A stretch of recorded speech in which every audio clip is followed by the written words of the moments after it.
Camau Sylfaen. Uned 21. Fideo 2, fersiwn y de. Disgrifio Golwg. Yn y fideo hwn, dyn ni'n mynd i barhau i ddisgrifio Golwg. In this video, we are going to continue describing appearances. Dych chi'n cofio Uned 2? Do you remember learning about possession in Uned 2? To say that we have something in Gymraeg, we use the pattern mai gyda fi. Enghraifft, mai blodau gyda fi.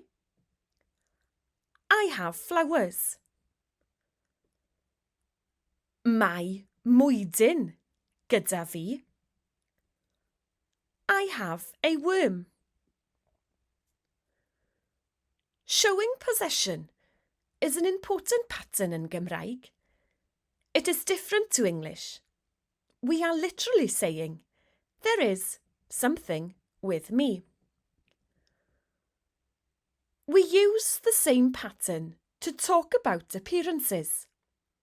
Gwrandewch ac ailadroddwch ar fy ôl i.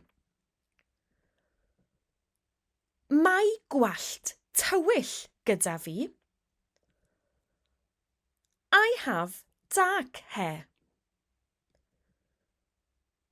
Mae cot goch gyda ti.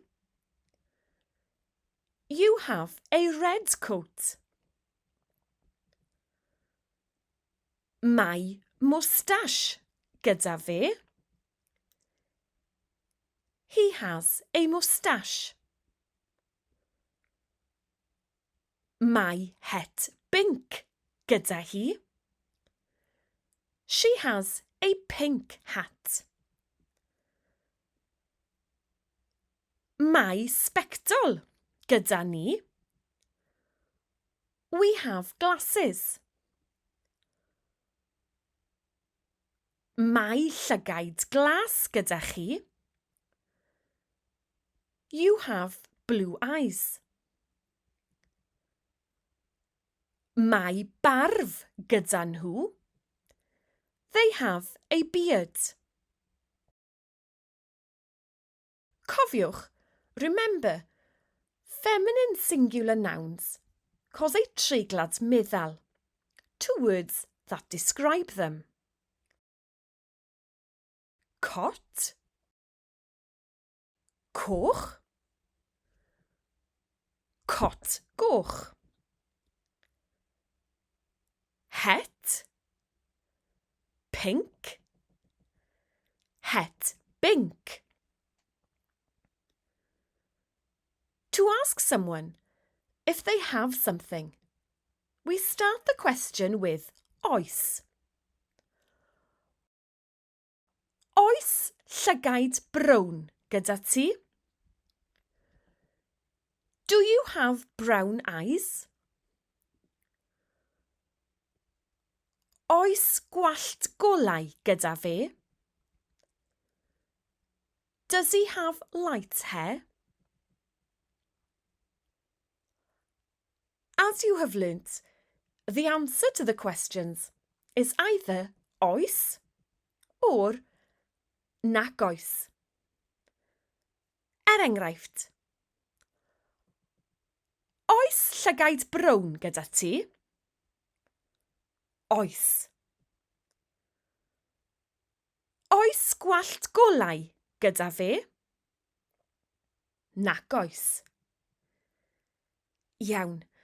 Yn olaf, lastly, to ask what colour something is, we say, pa liw ydy hwn?